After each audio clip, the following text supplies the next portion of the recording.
to her, mixing with the sleepiness hanging inside her like hundreds of cobwebs.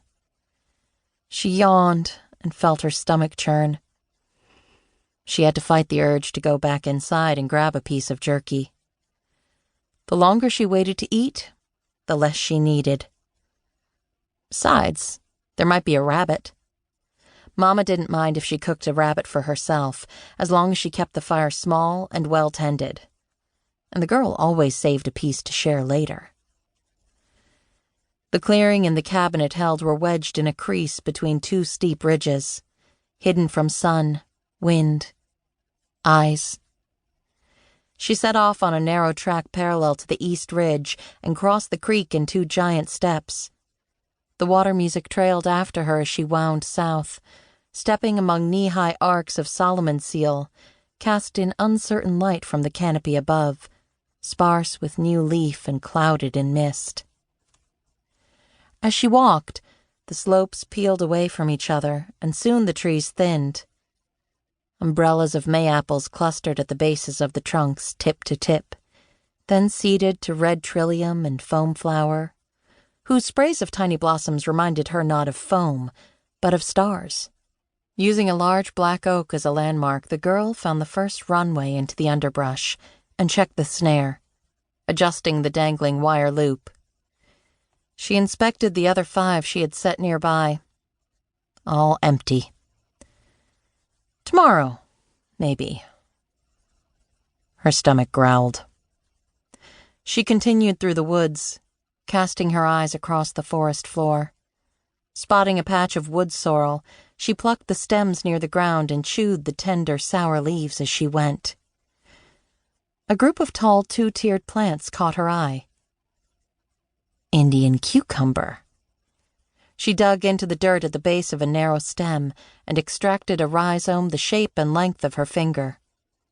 She wiped it on her shirt and ate it, relishing the crisp, cool taste. A rifle shot rang out. The girl paused, then smiled. Mama didn't waste bullets, as there were none to waste. Tonight they would have fresh meat.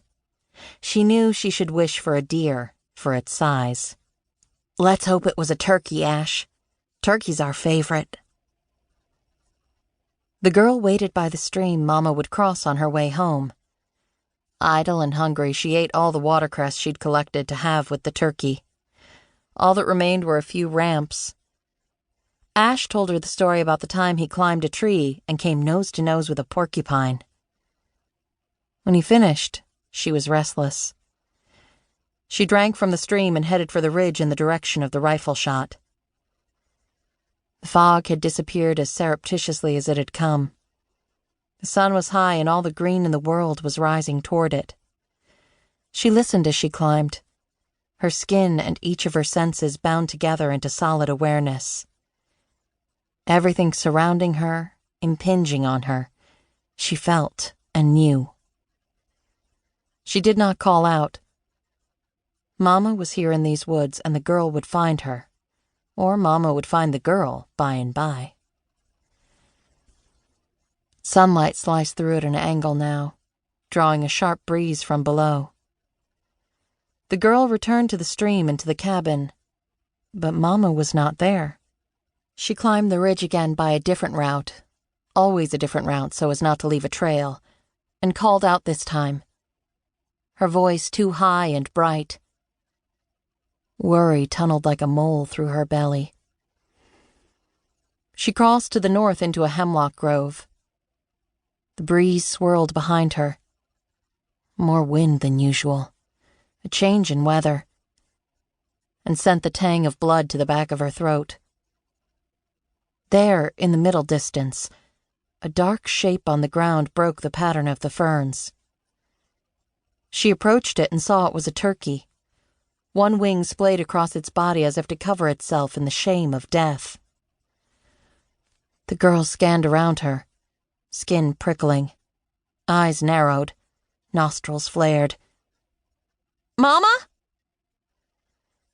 She listened through the wind sighing in the branches overhead, through the creaking of old wood, through the stirrings in the underbrush.